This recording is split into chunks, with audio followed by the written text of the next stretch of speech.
Have you ever just, stopped and wondered how some really ancient texts that seem worlds apart, could actually link up with, well, surprising accuracy? Hmm. Like, what if a major historical figure's arrival wasn't just big news in one tradition, but was actually hinted at, maybe even anticipated, across different faiths? That's a fascinating question.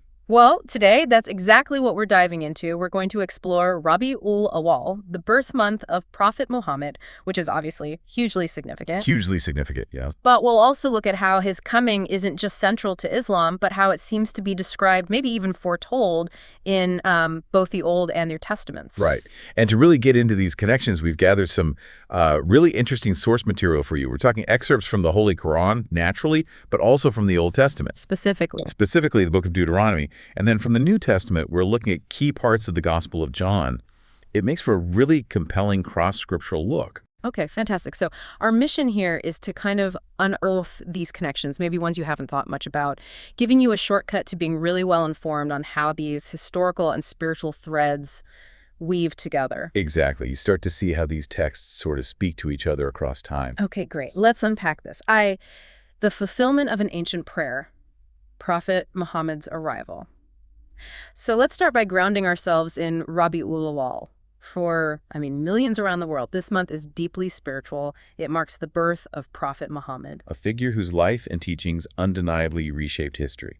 It's a time for reflection, celebration. Absolutely. But what's really striking, and this comes directly from our Quranic sources, is how his arrival is framed. It's seen as fulfilling a prayer from centuries before. A prayer from whom? From Prophet Ibrahim, or Abraham. We looked at the dua, his prayer, in the Quran, chapter 2, verse 129. He prays, let me get the wording right, "Our Lord, raise from among them a messenger who will recite to them your revelations, teach them the book and wisdom, and purify them." Wow, okay. That's quite specific. Recite revelations, teach the book and wisdom, purify them. Exactly. It's a very detailed request from such a foundational figure. So how do the sources then connect that ancient prayer, Ibrahim's plea, to its actual fulfillment? How was it answered? Well, the Quran draws a really clear line. Chapter 3, verse 164 states it quite plainly. Indeed, God has done the believers a favor by raising a messenger from among them. From among them, okay. Reciting to them his revelations, purifying them, and teaching them the book and wisdom. You see, it directly mirrors those specific points Ibrahim prayed for. It really does. The criteria match perfectly. From among them, reciting revelations, teaching, purifying. It's presented as a direct divine answer to that very specific ancient prayer. 2, echoes in the Old Testament, the prophet like Moses. That's a really clear connection within the Islamic narrative itself. But let's widen the scope a bit. We often think of these traditions separately, right? But do we see echoes of a coming prophet even earlier, like in the Old Testament? And how specific do those potential predictions get? Oh, they get remarkably specific, even going back thousands of years. Our deep dive pointed us straight to Deuteronomy, chapter 18, verse 18. It's quite powerful. Okay, Deuteronomy 18.18, what does it say? It reads, "I will raise them up a prophet from among their brethren, like unto thee, and will put my words in his mouth, and he shall speak unto them all that I shall command him." From among their brethren, like unto. That's Moses being spoken to, right? So like unto thee means like Moses. Precisely.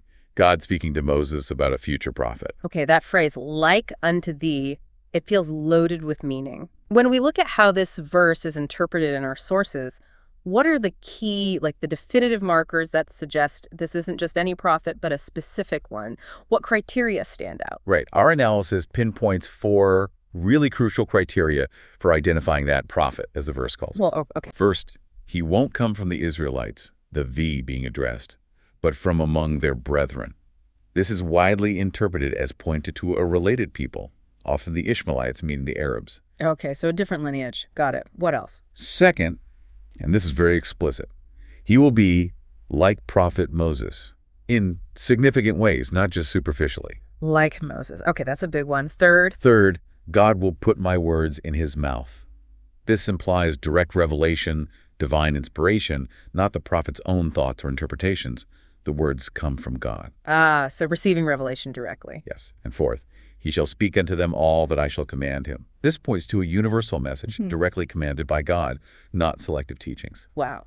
Those are specific. Lineage, being like Moses, direct revelation, speaking all that God commands. They're not just vague hints, are they? They're distinct characteristics to look for. No, not at all. It makes you think how those anticipating a prophet would have interpreted these signs. Quite precise. 3. The Quran confirms a profound parallel to Moses. Okay, so we have these clear markers from Deuteronomy for a prophet like Moses. How does the Quran then engage with that specific Old Testament prophecy? Does it pick up that thread? It absolutely does, and very directly. The Quran actually positions Prophet Muhammad as fulfilling that very description, being like Moses. How so? Is there a specific verse? Yes, our sources highlight Quran chapter 73, verse 15. It says, "Indeed, we have sent to you a messenger," referring to Muhammad, "as a witness over you, just as we sent a messenger, Moses, to Pharaoh." Just as we sent Moses. That's pretty unequivocal, isn't it? It draws a direct parallel. It's saying Muhammad fulfills that like Moses characteristic in a fundamental way. And speaking of parallels with Moses, something really jumped out at me during the research for this deep dive. It's a numerical detail, but it feels significant. Oh, what's that? Moses. He's mentioned by name in the Holy Quran 136 times. 136 times. Yeah. Which apparently is more than any other prophet or messenger mentioned by name in the entire text. Wow, that is a striking number. And what's fascinating here, connecting it back, is how that frequency isn't just like a random historical factoid. It ties directly back to that Deuteronomy 18.18 prophecy. How do you mean? Well, by constantly referencing Moses, his struggles, his leadership, his receiving revelation, the Quran subtly but consistently reinforces that like Moses aspect foretold centuries earlier. I see. So the sheer emphasis on Moses serves to underscore Muhammad's role as fulfilling that specific prophetic description. Exactly. It suggests this deep, preordained continuity between the messages and the messengers. It's like the Quran is saying, remember Moses, this is the continuation foretold.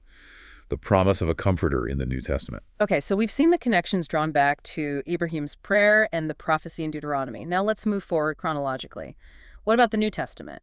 Specifically, Jesus' own words. We hear about this figure, the Comforter. Yes, the Paraclete or Comforter. These are really profound statements from Jesus, primarily in the Gospel of John. Which verses should we look at? Well, John 14.16 is key.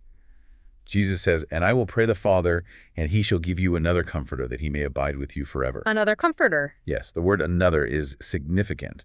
And then in John 16.7, he says, "Nevertheless, I tell you the truth, it is better for you that I go away. For if I go not away, the comforter will not come unto you." Okay, so another comforter, one who stays forever, and crucially one who only comes after Jesus leaves. What do our sources suggest are the main takeaways from Jesus describing this figure? What's implied about his nature and timing? Our sources pull out 3 key criteria for understanding that comforter. All right.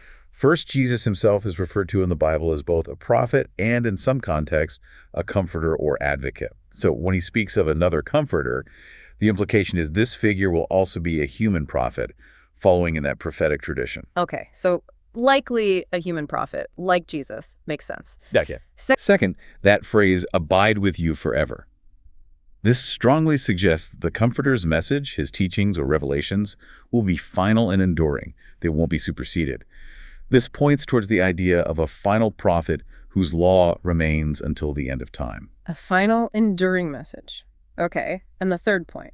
The third is the timing, which Jesus makes very clear. If I go not away, the Comforter will not come. So this figure must come after Jesus' departure from the world. It sets a definite sequence. Right, that's very explicit. So these prophecies paint a picture of Jesus preparing his followers, not for an end, but for a continuation, a new phase of guidance coming after him. Exactly, a transition guided by this promised comforter, the Quranic affirmation, the name foretold. So Jesus outlines the nature and timing of this coming comforter or prophet in the New Testament. Does the Quran then connect these dots even more directly? Does it perhaps name names? It does.